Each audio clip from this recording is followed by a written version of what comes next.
I will share my disappointment with this process. I, too, was extraordinarily pleased last year to be able to work in a bipartisan way to produce a budget that involved input from both sides of the aisle.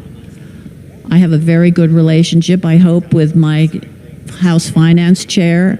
It was such a pleasure to be included as we put that budget together last year. And to, in effect, be shut out of the room while this document was being put together was disappointing. I genuinely believe the best legislation is the result of minds on both sides and differing views coming together. And I think this, we as a chamber and the state and its residents only benefit as a result. Budgeting, even if we're not calling it this, is about choices and priorities. And I agree with my ranking member of Appropriations that there were some choices I would not have made. There are areas where I would have preferred to see some of that funding going to higher education, going to our nonprofit providers. The $40 million that may be extra, surely that was a place where we could have put those extra funds. One of my favorite books when I was growing up was Through the Looking Glass by Lewis Carroll.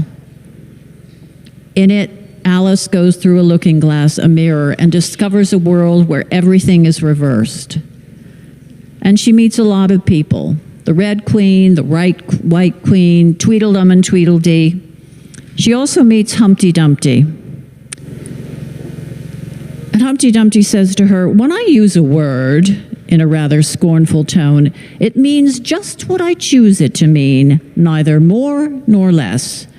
"The question is," said Alice, "whether you can make words mean so many different things." I think we proved in this chamber we can. We can have a document that's not a budget that is really a budget. We can have all sorts of things and words mean many different things. I believe there have been conversations about our fiscal guardrails being a brick wall.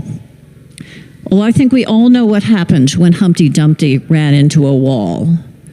Not all the king's horses nor all the king's men could put Humpty Dumpty back together again.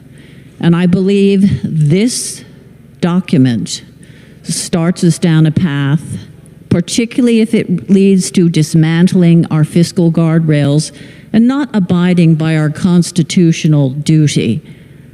We won't be able to put those pieces together again, no matter how many horses or king's men we bring into the room. Thank you very much, Mr. Speaker.